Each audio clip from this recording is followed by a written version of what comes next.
any of the four of us would ever declare war on anybody or anything, really. It's not really our style.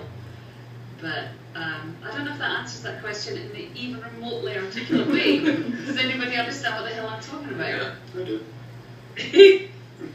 So Jim Jim D has questions for each of you. For Shirley, he wonders, what lyric do you like or love most on the new album?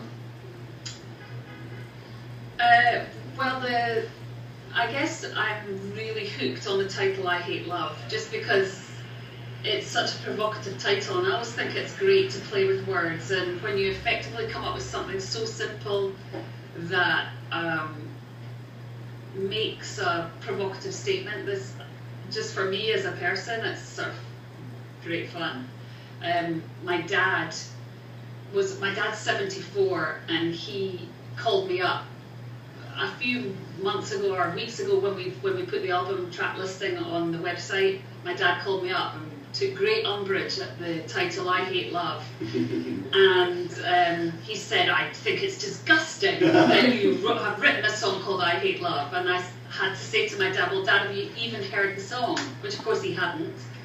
And but it was really great to know that a 74-year-old can still plug in to what's going on in culture and fight against it. And you can still upset your dad. I can still upset my dad! Woohoo!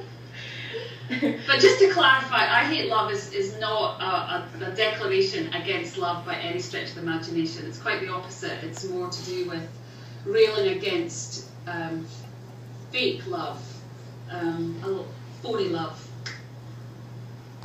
Cool. So he's wondering for Butch, what was it like to go from the stripped down kind of analog recording with Foo Fighters and others that you work with to the more heavily computer-oriented album, like Not Your Kind of?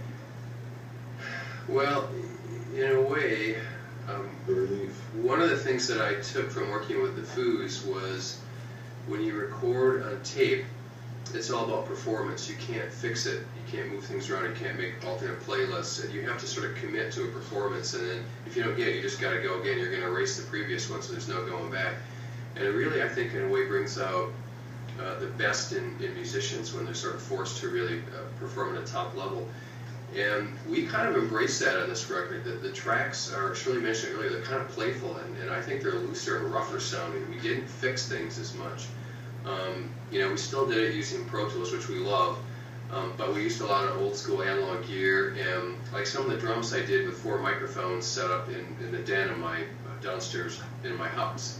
And it's just like a 10 by 12 room with rectangular room with drywall, and it sounds cool. It sounds kind of vibey and trashy rather than get a perfect drum sound in a really expensive Hollywood studio. It just made sense for this record. And there's a lot of the vocals that Cheryl did were first take things, and she was just doing a handheld mic sitting on the couch.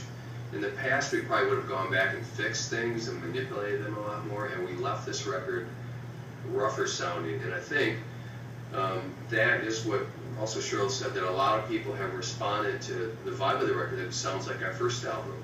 And looking back at our first album, we did that on analog tape, and we used to have a couple samplers, but that was also done kind of guerrilla style. And the first record sounds kind of weird to me. And the energy on this new record sounds like that first record, even though it sounds 2012. It doesn't sound like the first record, but the vibe is similar. And so I think there's a spirit in it that we all put into it. Some of that I will say I was inspired from working with the Foo Fighters.